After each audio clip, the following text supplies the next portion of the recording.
Sorry, hang on a minute, guys. We've got some minor technical adjustments that need to be made. But I guess in the meantime, hi, I'm Carcinogen. I'm going to be co-commentating this run.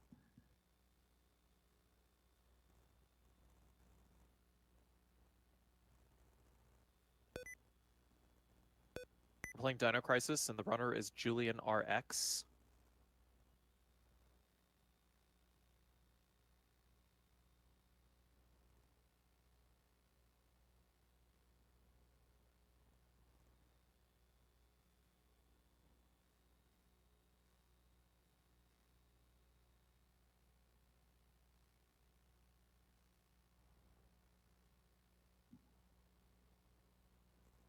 Yeah, we're trying to figure out the audio levels here for a moment.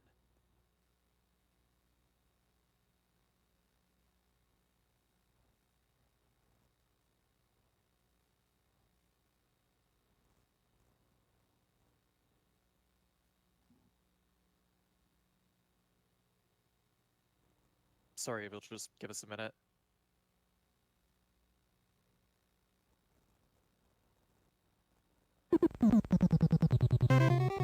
Sorry, if you'll just give us a minute.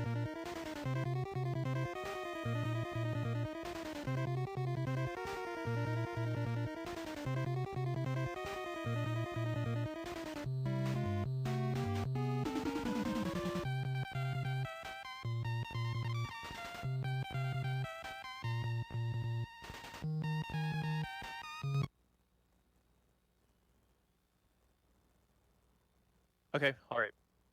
There we go.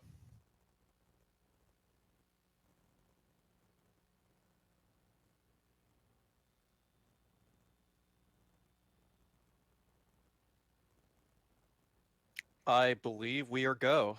All right. These online marathons, man.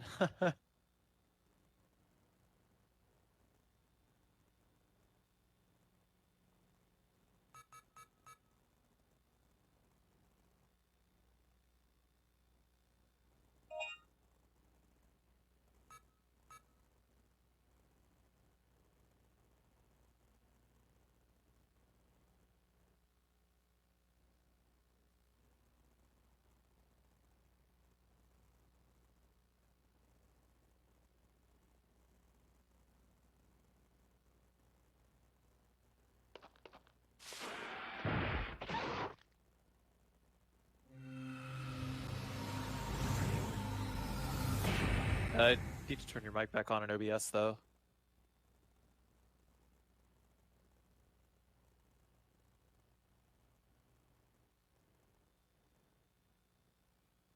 Oh, wow, okay. Yeah, because I was muted on OBS. Oh, okay, you wanna try that again, the intro? No.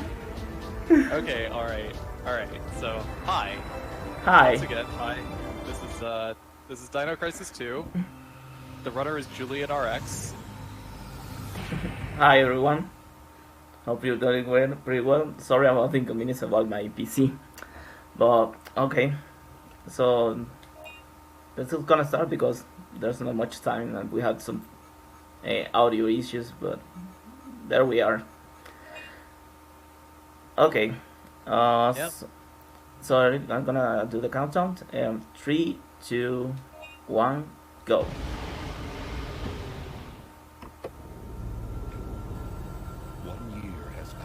Since the third energy incident. Yeah, I'm on a bit of a 10-second delay, I think. Yeah, that's fine. I could do 10 seconds. Okay, so yeah. Is there any way you can lower the game audio a little bit? Yeah.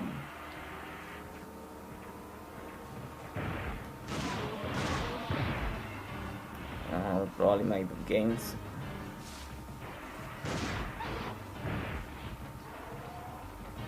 Okay, so the first section of the game. In order to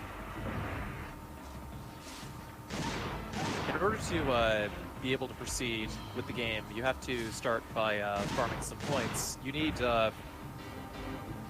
5,000 points before the. You need 5,000 points before the section with Regina in order to get the firewall. Yeah, in this game you need to buy the weapons, getting something really interesting called the Dino points. Right. The game gives you a bonus of 2,000 points once you defeat at least 5 enemies in a row without getting any damage between each screen. So, if you kill at least 10 enemies, you get 6,000, which is really good.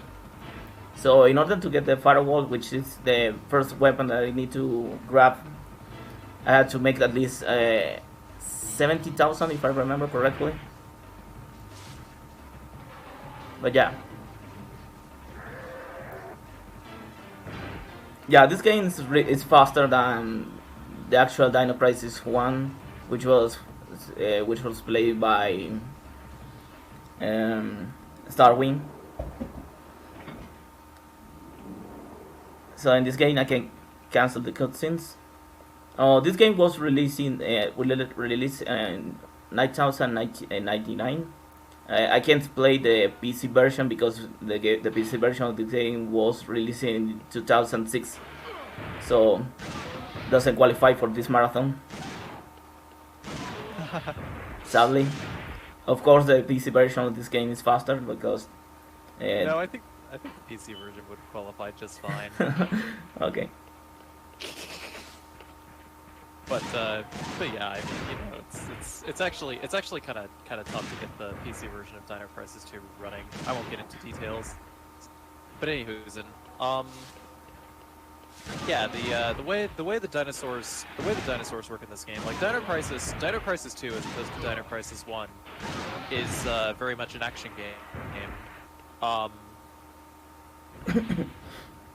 In order to be able to proceed, obviously there's going to be a lot of dinosaurs and a lot of rooms that you have to basically just blow them out of your way. What Julian did just there with the T-Rex was he took advantage of the of invincibility frames, like a very, very small number of invincibility frames. Yeah, there's they're like about 4 frames, invincibility frames when you use the sub weapon of this game. But sadly, I didn't get the good fight on this on that section. If you manage correctly that section, you can save at least 6 seconds. The normal way is just getting the ladders and just following the normal way, but it's of course is slower. Instead of using the invisible frames and getting the chances of the T-Rex in order to destroy those bosses.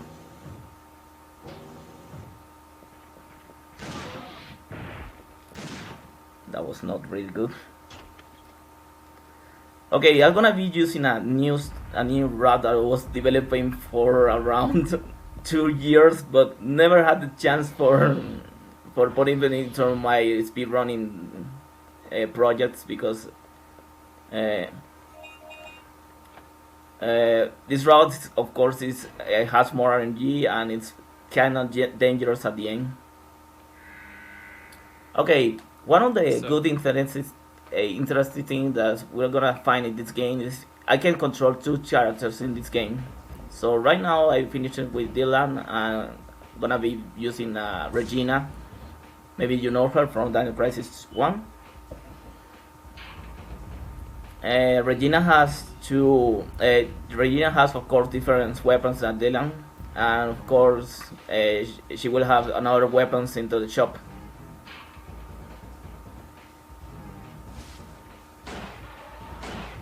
Dylan, yeah, go ahead, Carson. Oh sure. Yeah, Dino Crisis 2 was a little bit of a budget title. kind of it was I believe one of Capcom's like last games on the PS1, and I guess I don't know, like I actually know nothing about the development history of Dino Crisis 2 now that I think about it. All I know is that Dino Crisis 2 just sort of happened. Yeah. But as far as like the game goes, the routing is all about, you know, like knowing which dinosaurs to kill specifically and being able to combo them together enough so that you could buy the items as you get the extinction points. You redeem extinction points. Yeah. Not only does extinction points function as a scoring system, so you could score attack this game if you wanted to, but you also spend extinction points in order to buy guns or health or ammunition from these supply terminals that are also functioning as save points. The doors with vines on them, only Dylan can open them because he has a machete.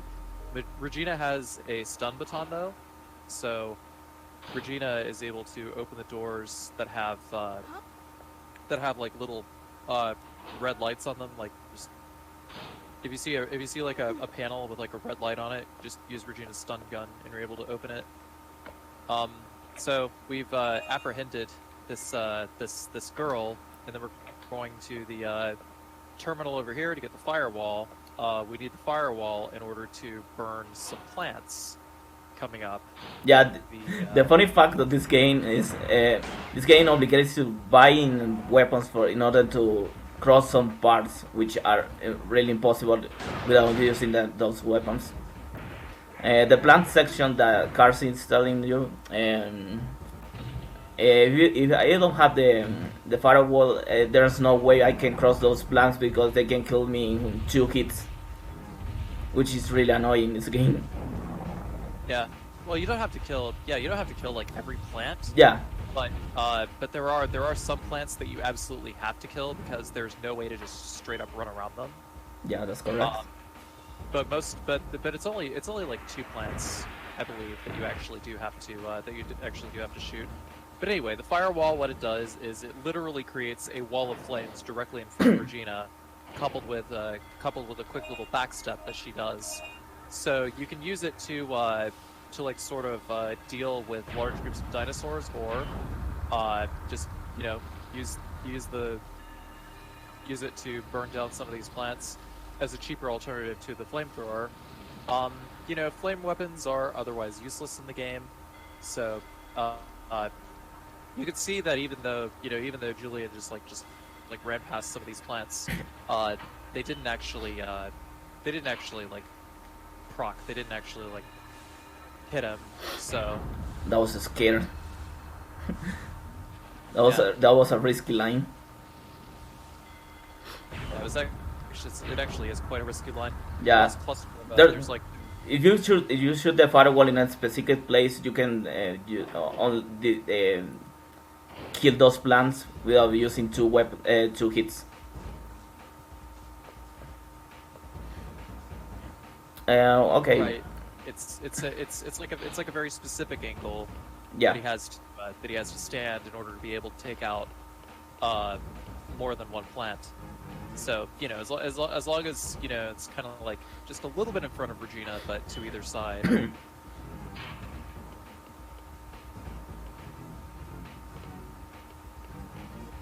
Okay, so right now people are asking why are we moving? Why are we using Regina? Okay, if you were watching, Dylan was trapped. Was trapped when he grabbed a key card, which is using in order to continue the story of the game. So Regina is trying to help him, and we're gonna try to rescue him.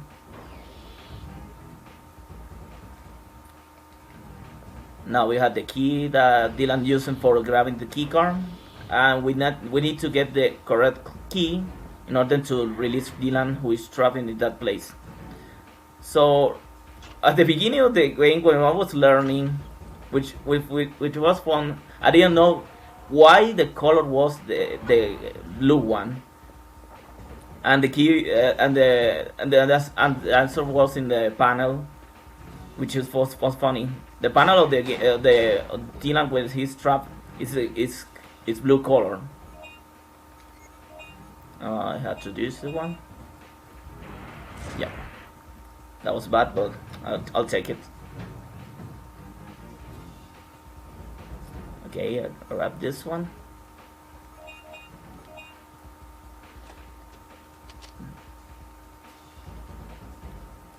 Now I'll grab the blue one, which is the correct one for releasing Dylan. The other keys don't do anything, so don't try to grab them because you're gonna waste time. That was a barrier here. The level design of this game is quite linear. There's not really a whole lot. There's not really a whole lot of focus on like navigation or anything. It's just straight action. It's just straight enemy mechanics for the most part. Regina's stun gun can like knock down a Velociraptor long enough for you to take him down. So it works as like a good quick crowd control gun. Like say you have like the Velociraptors in like a line or something. Otherwise you might choose to use Firewall in that situation, but because this is a speed run, we want to go into the menu as little as possible. Yeah. So now that Dylan has been rescued, we're going to regain control of Dylan. Once he is released, yeah, we rescued him and we had to take him back, and we're gonna continue with the story. Now we have the key card in order to trying to fix the ship. I think this is the correct word in English.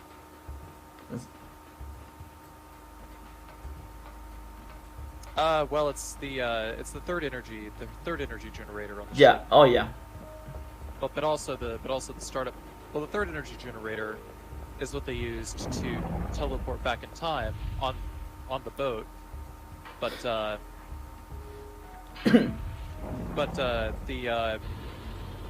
the children of the like right now they're about 22 million years in the past because an entire city has disappeared. You know, just to get some idea of the plot. It's basically, a similar plot to Dino Crisis 1. By the way, that third energy keycard there that Julian just picked up, but it's a little tough to find. You'd have to like read a file and kind of take a guess. Cool, boring, completely generic white suit protagonist. Yeah. But, there's a funny story about that third energy keycard. I know that 90% of the runners or the people who play this game the first time try to find that key without reading the files, which is really annoying and it's really hard to find it without reading the files. So imagine, I was trying to find that key for around 2 weeks. Oh wow. When I was reading the files, I was, what the hell? Where is that place? And then I found it. Then I was, there's a kind of tree. I don't know how to say that in English. It's a kind of piece of tree, something that is moving, and then he gives he tells you the way where's the keycard, which is shining. So in order to do that, I don't know why Capcom did that, honestly. Oh, by the way, one of the interesting things on this game is I'm playing the USA version of the game because it's the fastest version of the game, because the Japanese version of the game gives you a little hint where you have to go when you accomplish an objective. Each one you finish with a character. So imagine when I was playing with Regina, the game in the Japanese version tells you where to go and what you have to do. And of course, in the US version, doesn't tell you what to do and where to go. So that makes the USA version faster. It says around 3 minutes in RTA, maybe. I haven't done a calculation on this one.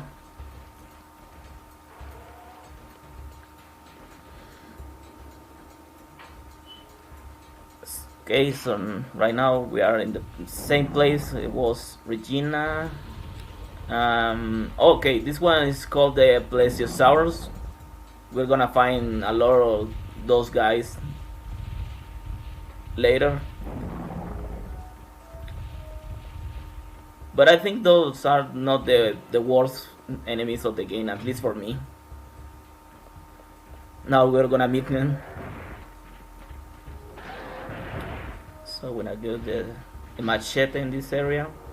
Now we have Dylan. We can cut this place because with Regina we can access to this area. Now these are the enemies that I hate a lot on this game. These guys are faster. They throw acid. They can hit you like that. That was They're pretty obnoxious. You absolutely. I would go as far as to say that the solid cannon is an absolute must for dealing with them. Since I'm using a new rod, I don't have to use a solid cannon. Yeah, you just completely skip the solid cannon altogether, huh? Yeah. Okay, so here's one of the most annoying parts of the game.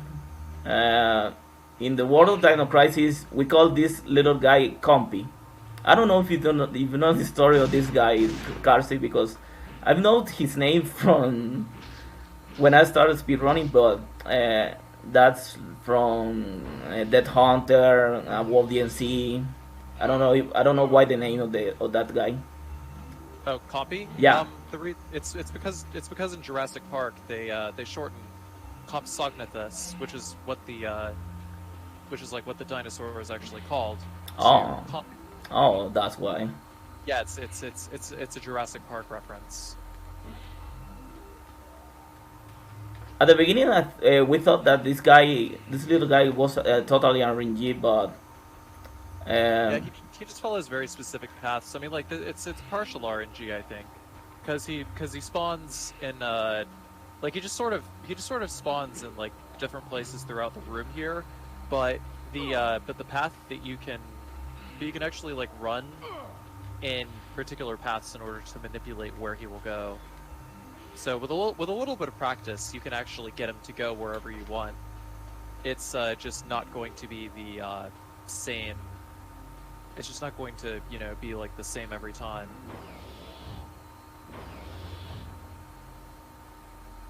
okay. Right now we recover the key from Compy, and we open this place.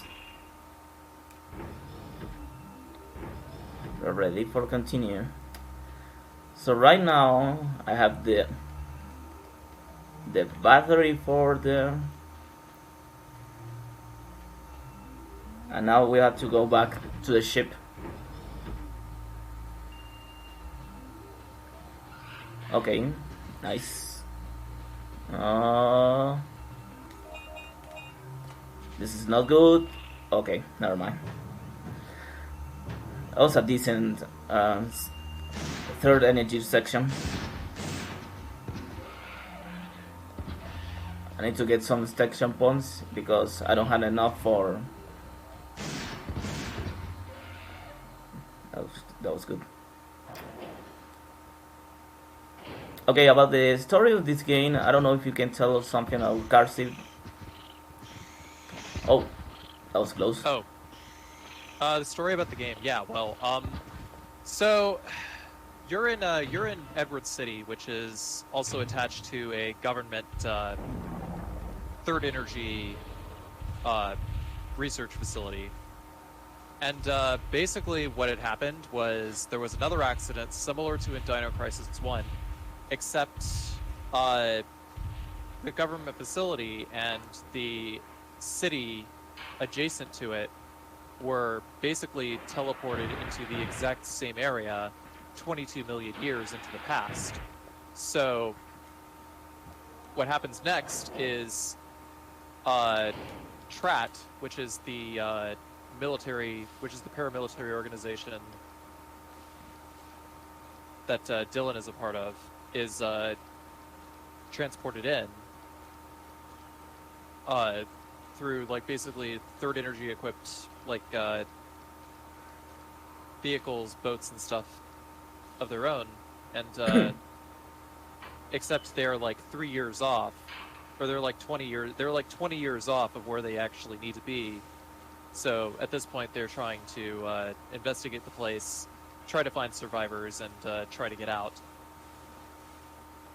And as it turns out, the only survivors, basically all of the humans have perished or were in varying states of decomposition. Basically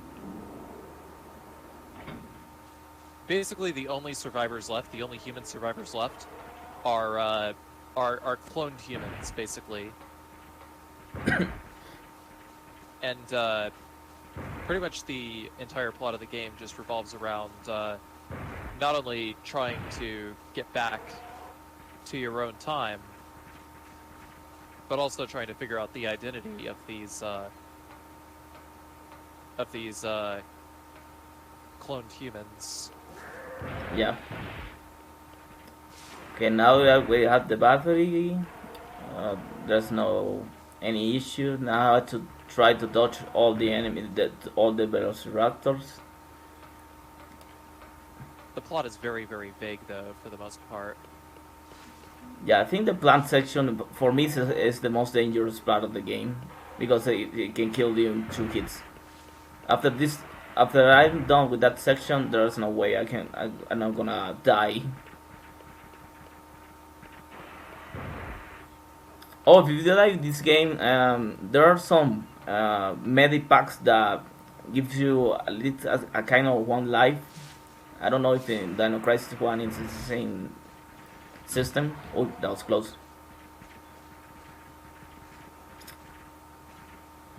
So if something happens to me, at least if I die in any place, I can use those rescue packs in order to continue in that place if I die.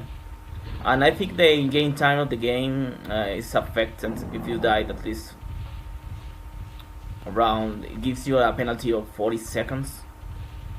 But I'm not sure because I'm testing the PC version in order to find how the in-game time of the game works.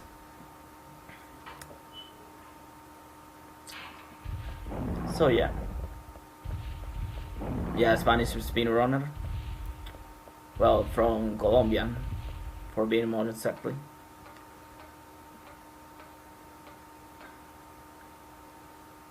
Okay, now we're back to the ship, and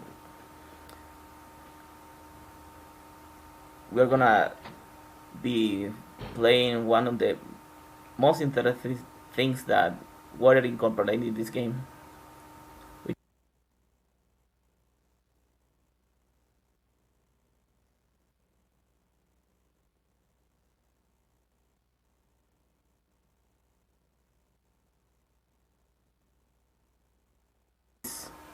An arcade section, and this part is crucial for my run, so I'm gonna be focused for a while. If I get one single hit, there's gonna be kind of rip, so I'm gonna try to use a backup. I'm gonna try to get as many Dino points as possible.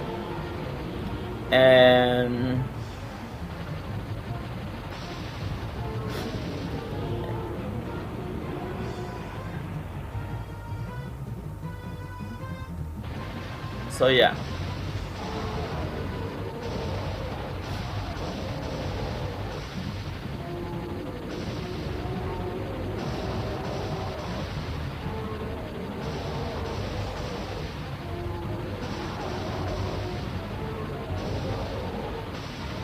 That was close.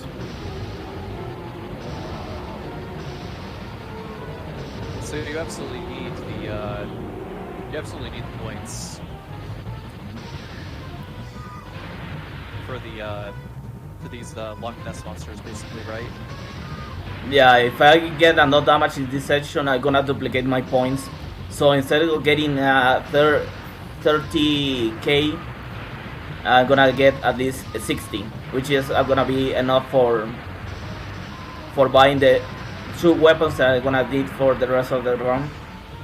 Yeah, the no damage bonus for Yeah. this section is actually quite hefty. The Loch Ness shoot them in the head when they go down. Their death animation is pteranodons.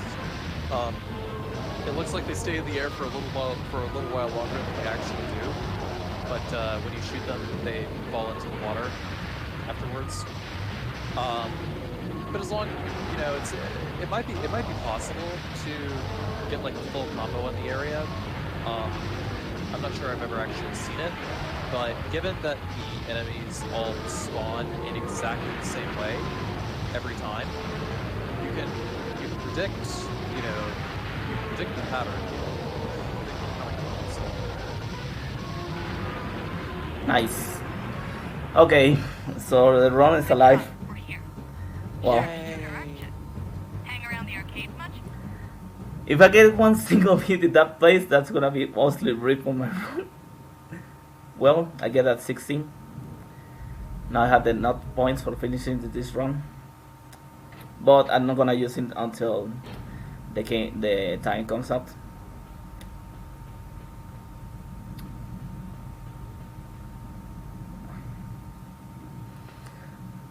Yeah, in the old route of the game, speedrunners using the solid cannon in order to make this path of those dinosaurs can be harder to dodge like that.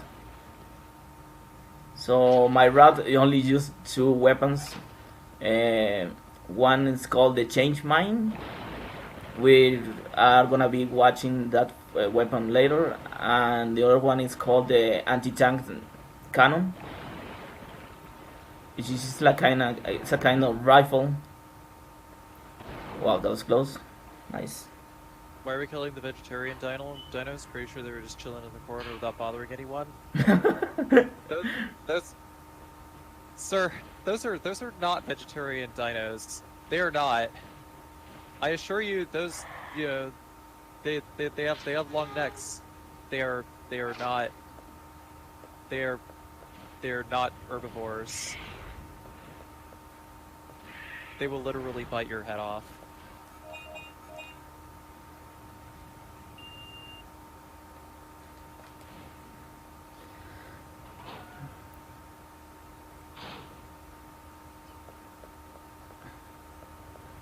Well, we are probably in the wrong killer of the game. At least for me, this is the. I guess it's the only RNG fact of the game in terms of puzzles. Yeah. So you have you basically have a 1 in 8 chance of getting correct puzzle solution. 8 there is... yeah, 8 possible codes. That's really annoying. I was getting annoyed with Resident Evil 3 and this one. No freaking way. Why you're putting this, Capcom? I'm sure that there might be a higher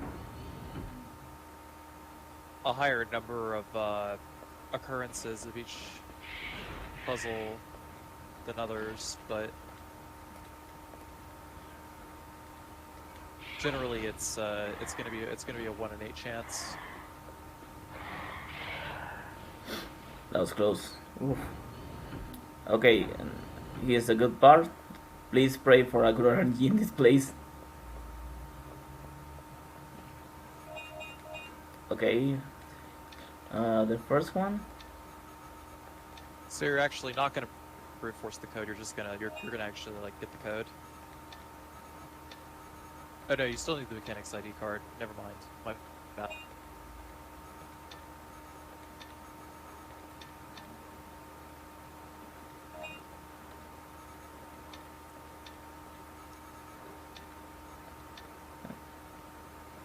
Amazing. Nothing. 5. Seriously, game?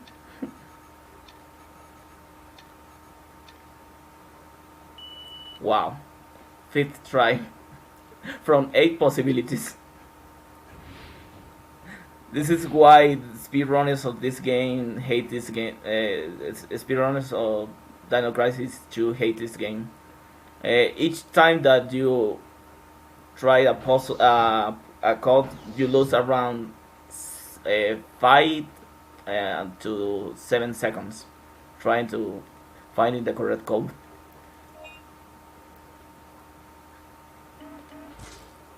Okay. So this is a kind of mini game which I'm gonna be using the stun gun from Regina. You wanted to change the color from red to green in order to activate this system for going to the water section of the game. The only water section of the game that can put into a survival horror game or survival action. Oh, that was close. Okay, there we go.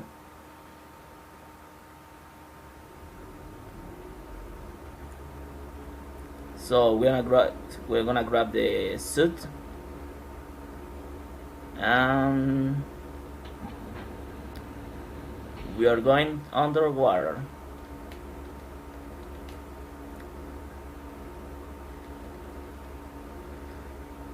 Okay, this is the most boring part of the game for me, because there are a ton of enemies that can hurt you a lot.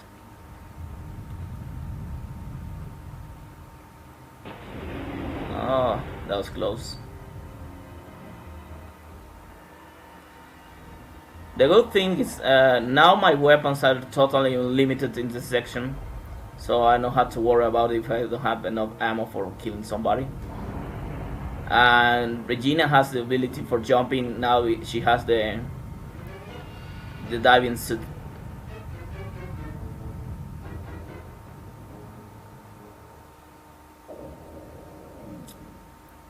Yeah. Now we have to buy the second important weapon in order to continue the game, which is these kinds of missiles, water missiles. The main reason we need this weapon is because we need to destroy a pillar in order to jump over that place for reaching to the specific door in order to grab a block, which is gonna be used for opening the next section of the game.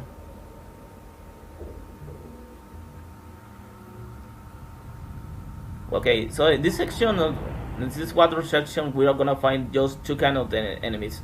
Those kind of crocodiles. I don't know the name of these kind of enemies. That was close. And this is why I hate this place.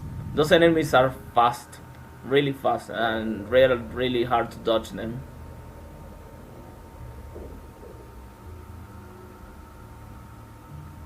So I don't know if you're gonna try to do a small skip that saves around 2 seconds only. If I fail that skip, I lose 1 minute into a round because I fall down. No, I think I'm not gonna do it because I haven't tested that in years.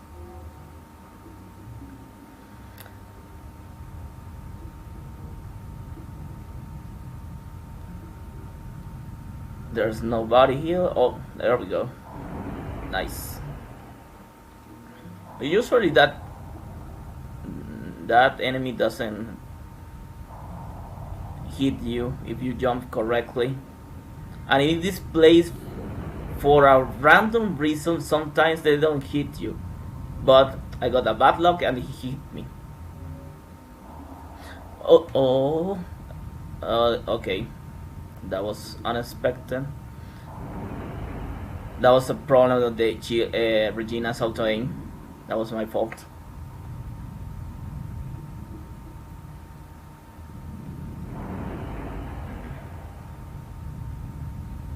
So I jump in this place.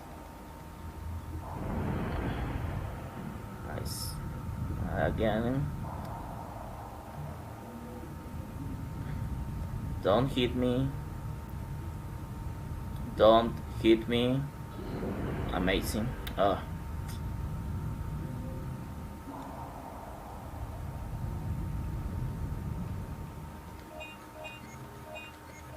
I changed my weapon here.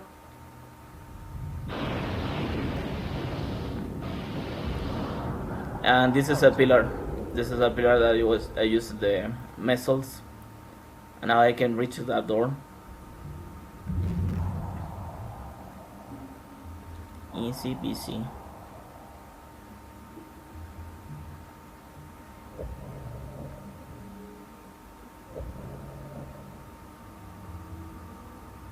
Now this is the part of when I use the skip, but I'm not gonna do it because I can lose a full minute. So the skip only is jumping without grabbing those platforms in order to get that block. But if you miss that jump, you're gonna fall down, and you have to redo all the last area again. There's pretty one brutal like that. Yeah, you have a bit of a leeway to jump. Like there's about like a full second that you have to press the jump button. Sometimes the Regina doesn't jump for reasons that I don't get in this game sometimes. Who made this game? It's a Capcom game. It was directed by the guy who created Resident Evil, so it is a very similar game. Okay, so now we use the block. We're now able to access to the next area. I was like, man, they just ripped off Resident Evil. Yeah. Yeah, totally. But now, for real, there were actually a lot of very similar games to Resident Evil at the time, because I'm pretty sure survival horror was probably like the first or second most successful genre of that era. So there were a lot of survival horror games with tank controls, just like Resident Evil. Alone in the Dark, Parasite Eve 2 was also a survival horror game. Well, Alone in the Dark actually came first. What am I talking about?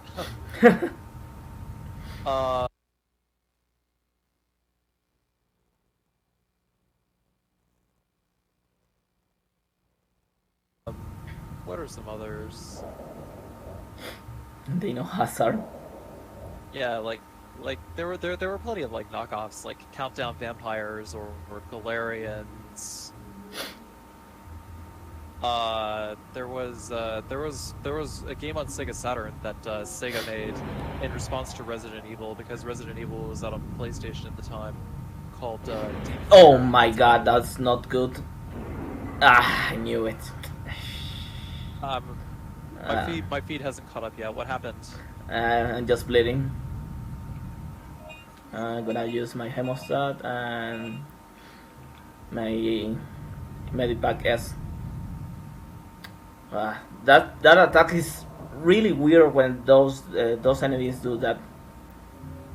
But there's a high chance that they put bleeding you underwater for a weird reasons. Oh well. Anyway, I'm gonna be fine. Don't worry.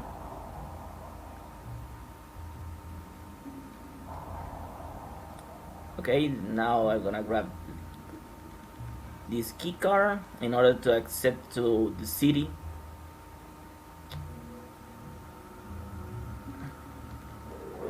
And now we are gonna fight between we're gonna fight. No, we're just gonna try to skip this boss of the game, which is it's a big plesiosaurus, maybe. I don't know the name of this kind of dinosaur.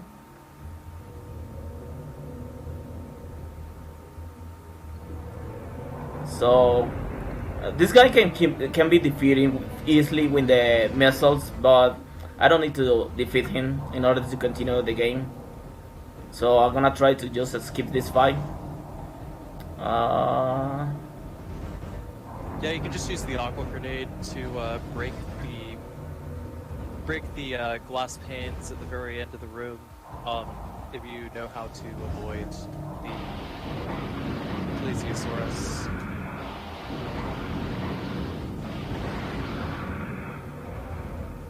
As before, you need to the platform, and there's like a very short time frame that can... I didn't practice that fight for a while, and I got it perfectly. Oh man, thanks for marathons. And I'm actually learning some movement tech by watching this. That was really easy to do that. Okay, this is why I'm using this new route. So thanks for the not damage on the arcade section.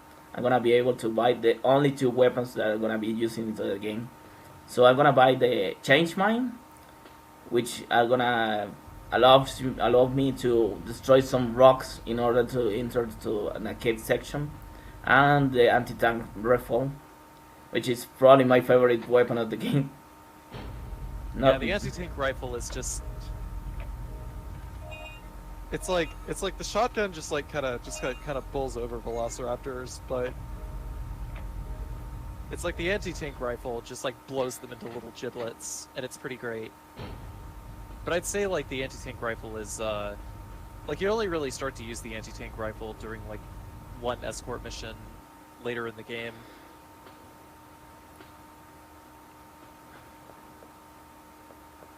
Now I know you're wondering how I'm gonna do the final boss fight without the solid cannon, right? You're gonna see what I'm gonna do.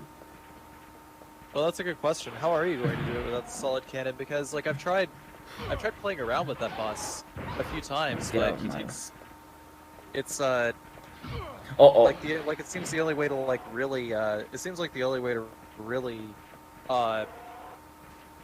progress in that area is to make sure that he's under constant, and I mean constant, hit stun. And solid cannon just like doesn't do it all the time. Kind of starting to wonder if it's even possible to do no damage there. Probably gonna try to gain another damage. You're gonna see why. But well, back into the game. Now we have to change mine, and we are gonna be able to enter to this section, which requires from obligation getting the change mine. Now you're gonna see why. Here's the first part of the game. Now I'm gonna equip the change mine here, and voila! That's the only weapon that destroys those rocks. So I need to at least three ammo of the change mine in order to cross this area. If I don't have that weapon, I need to farm those extension points. Okay, so now a new kind of dinosaurs here. I know how to fight with this one, and easily I can dodge him. Thanks for using the change mine. Where I'm from, Colombia. Now I use the section.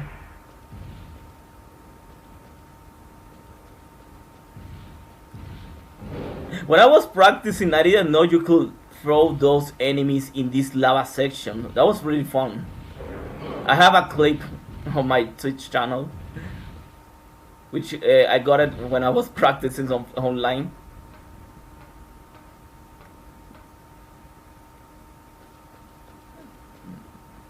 No, it's around almost, it's midnight. It's 12:26 p.m. a.m. Sorry. Uh-oh. Get out of my way in this place. Uh-oh. Okay, never mind. That was a bad section, but I'll take it.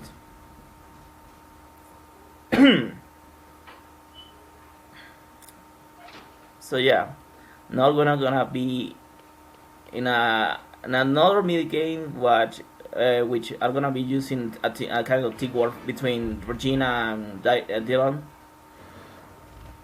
We're gonna be using this weapon in order to call them for using this kind of those cannons.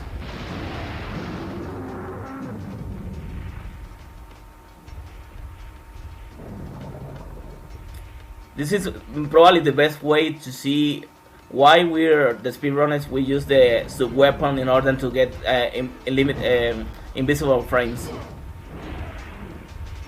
Of course, I can use it almost all the time, sadly.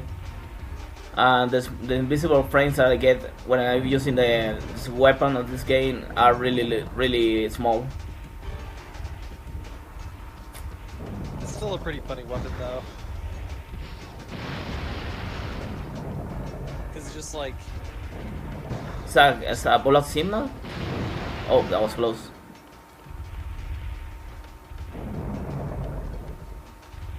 Yeah, his internet is a little... It's not fun when I'm trying to spin.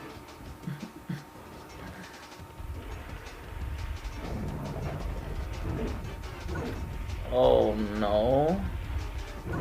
He's still... I gotta hand it to you though, Julian.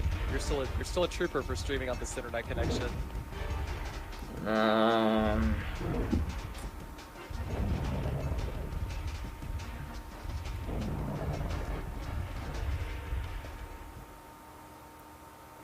Oh, that was close. Probably I'm gonna try.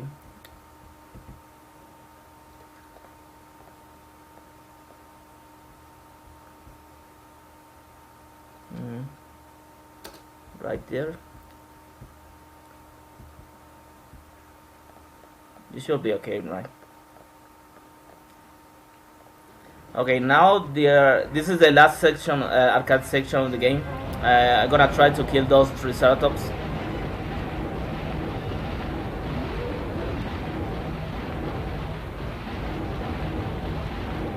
In order.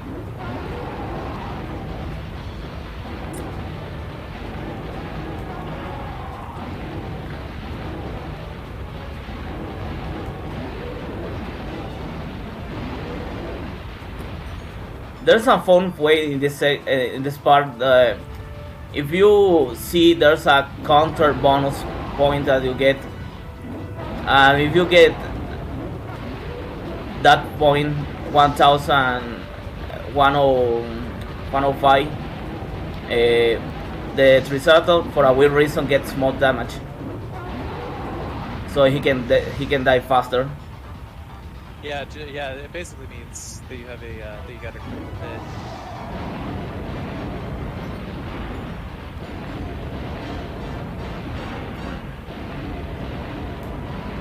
But yeah, generally countering is also going to knock them back the farthest, isn't it?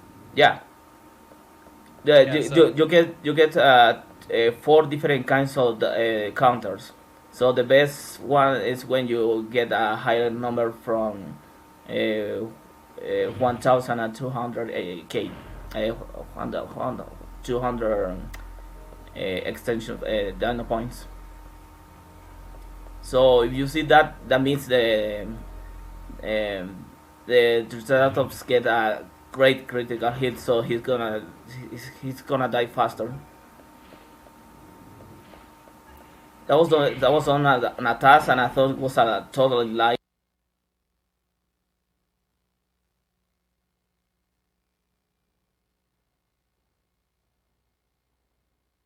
But when I was testing that on emulator, I got it really fast, and I was, what the hell? I didn't know that.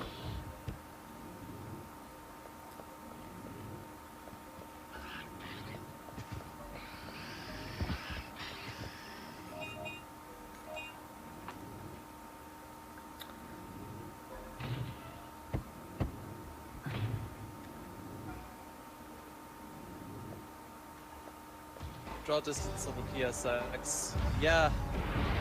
There weren't very many 3D sections in this game, though.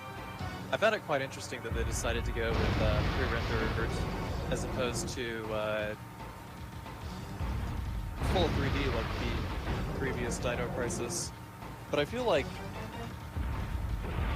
Dino Crisis might have been like sort of a tech demo.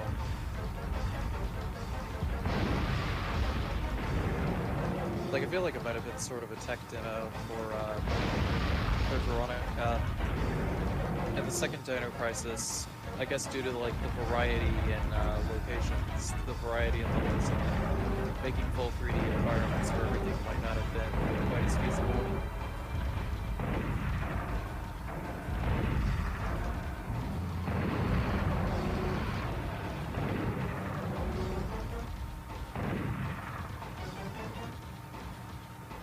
Tofu run, probably.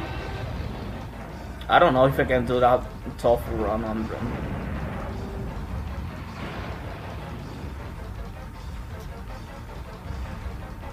Okay, so this section is just it's harder than getting no damage. You need to shoot the lighters faster, but honestly, it's really hard to get in at the. It's really hard to get in no damage in this section. So yeah. Yeah, you sort of have to know in advance where exactly to fire off your flash grenades and use your tank shells. It is pretty funny. It's just like the general variety in gameplay throughout the course of the game.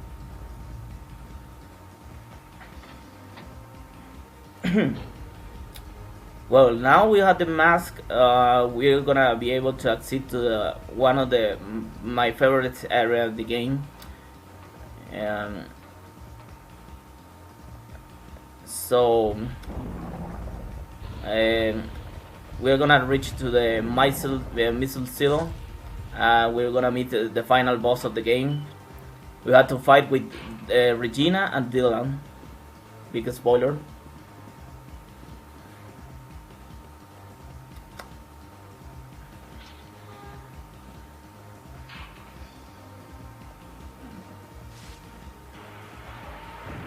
That was close. Yeah, those red dinosaurs are really hard to dodge on. Wow, that was close.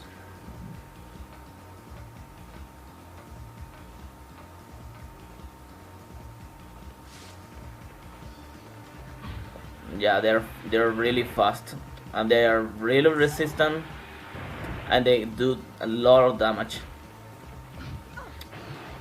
Like that.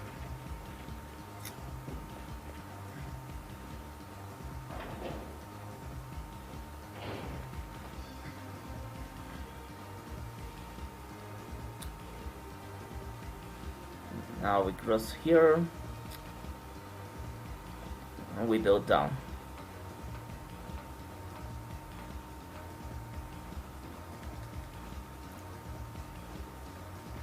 Now this is a place where we use the mask actually. Then in this section, the dinosaurs can't beat because the poison in this area is really high.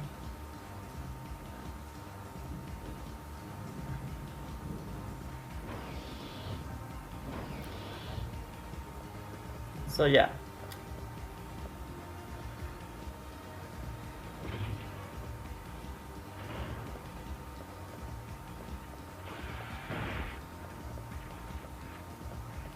Uh-oh. I knew it. He was gonna hit me. And this is not a good because the final boss does a lot of damage. If I do something wrong, I'm probably gonna die.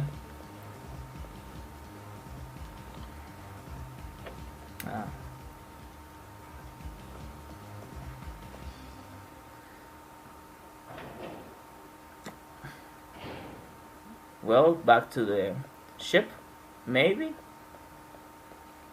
but we're gonna skip this cutscene and we're gonna fight with the final boss of the game with Regina, which is This is called the Giganotosaurus. I don't know if that's correct pronunciation on English. It's just Gigantosaurus. Yeah. So in order to kill this guy, we're gonna open those barbels and we're gonna use the stun gun. We're gonna create fire in order to defeat him. This fight is really hard today in one cycle. One cycle means you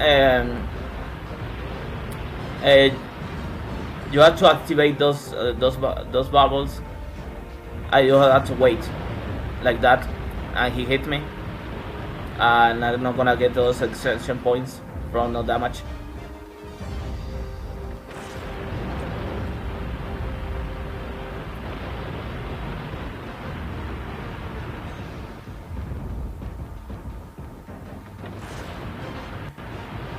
Yeah, he's it. Now he's dead.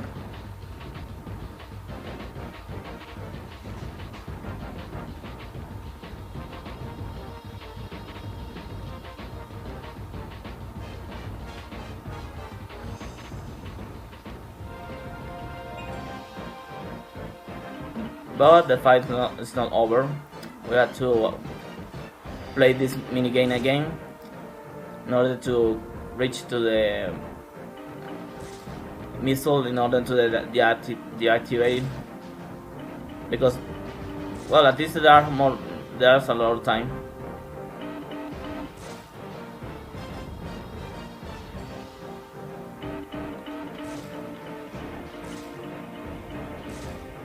Yep.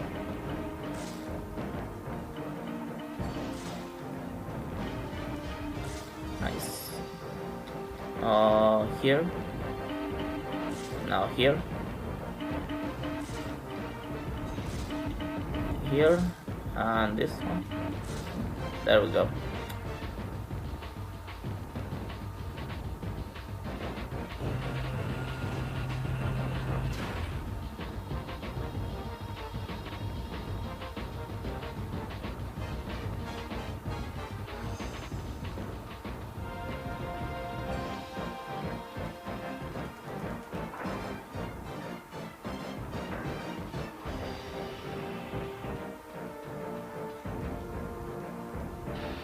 Now we open this panel.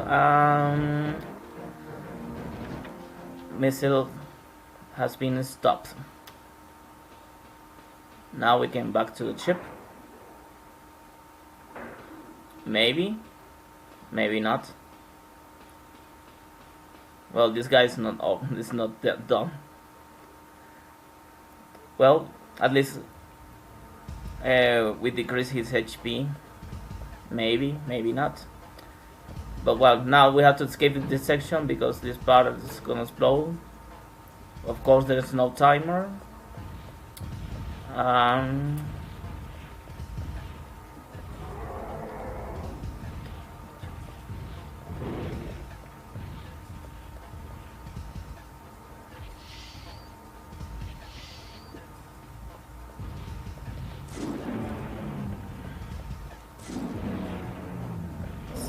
Found this place.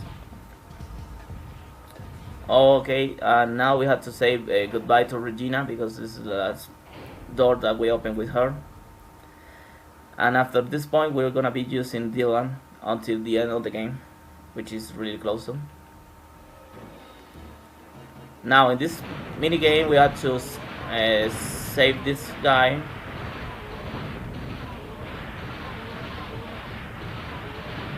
Because he's gonna try to open that thing.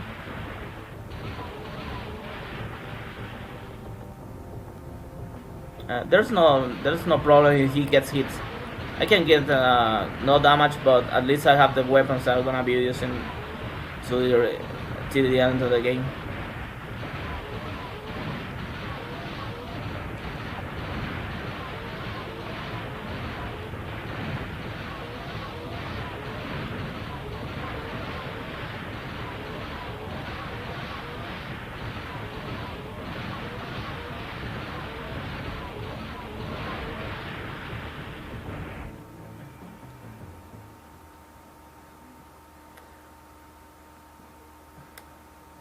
well, this is the last section, and we have to protect this woman, well, this little girl, but I'm gonna skip her, and she's gonna get some damage.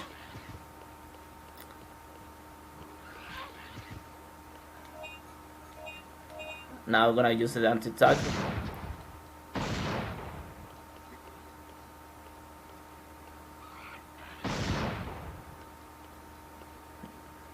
Yeah, kind of. I'm trying to use my 400, maybe 300 in this moment. But it's because it's raining right here, so sorry about the issues about my internet. Now I should be dropping frames.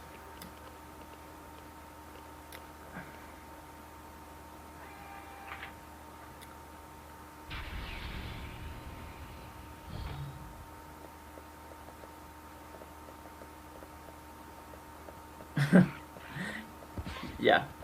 Okay. Now to be fast because she can die in this place. Uh-oh.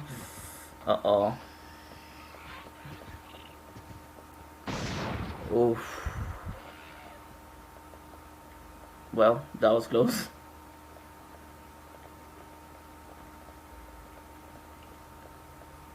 Now she's gonna be moving faster when she's on caution on danger. She moves fast. Her movements are gonna be faster than usual, and the main reason doesn't appear though more enemies. It's because each time the game detects that there's another camera angle change, an enemy appears. Probably 2, maybe 3, depending on the section, of course.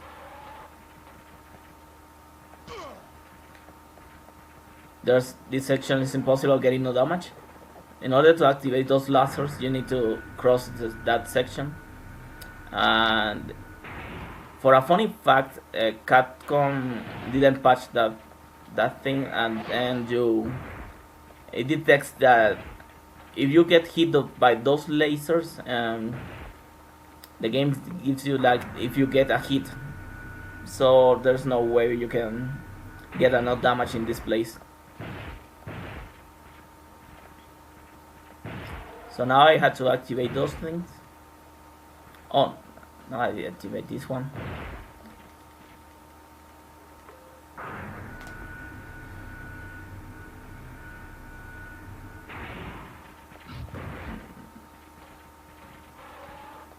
That was pretty good. Except on the part I was trying to activate this one, but I was trying to activate one. Oh. Down here. Okay.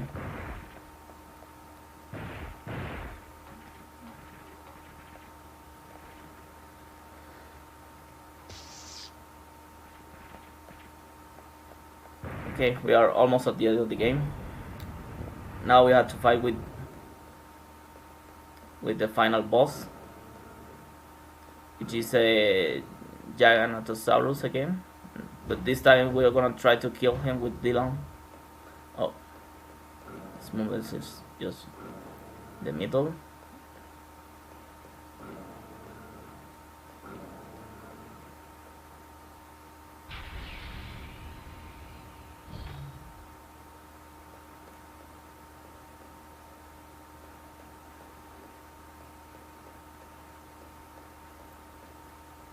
Almost there. So now this is the final fight. Well, this is the new cool thing that I found. Well, the old route uses the solid cannon in order to not getting damage in this section. So now I'm gonna use a funny weapon in order to stun him.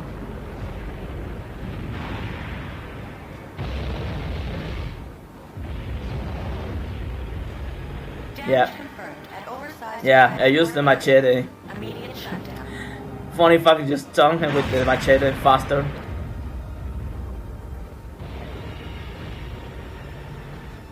Communication line is now connected.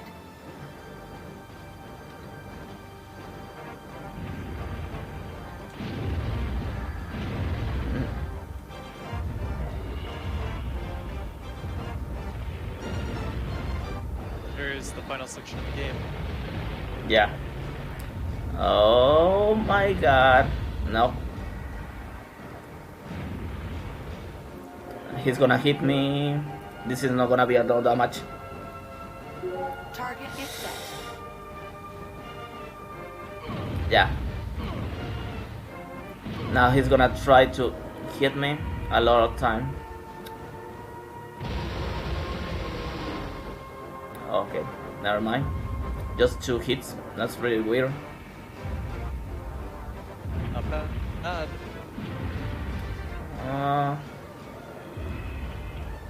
Commencing attack. That was a decent fight, but still wasn't fast. But I'll take it. Okay.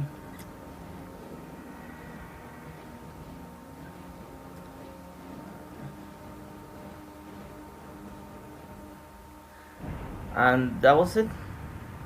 This is Dino Crisis 2. But the timer doesn't stop until the final cutscene. I can skip.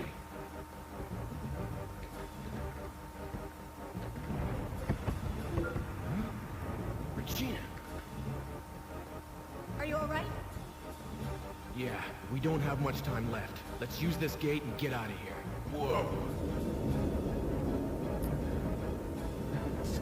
Okay, so my PC is not working well. I can stop the timers. But I can say I got a 1 hour and 7 minutes. No! No! 1 hour 7 minutes. Good stuff. Good stuff. I was at least 3 minutes under my estimated. Yeah, That's good. yeah, I can skip them. If we don't go now, we'll never get back. Damn. Thanks, man. Now you see why I'm trying to not speedrunning almost all the time. If I had a good PC, but well. So yeah. Crazy. Yeah, I can, sorry. You have the third energy data, right? I can stop the timer because my keyboard's not working. Original time. Use the data to learn about third energy. Then build a perfect gate. Come pick us up for the last time. All good. Dylan. I will. I promise. Well, thank you for the run, Julian. Thanks, man.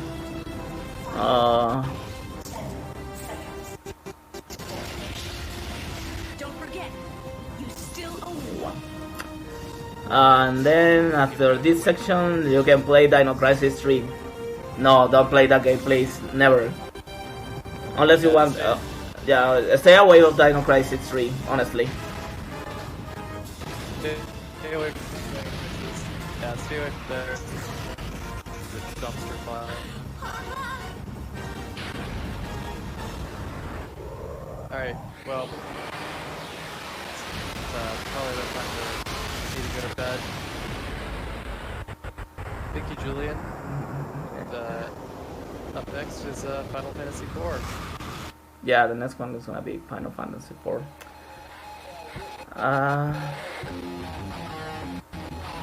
So yeah, I'm not gonna wait for the credits because this wasn't a good run anyway.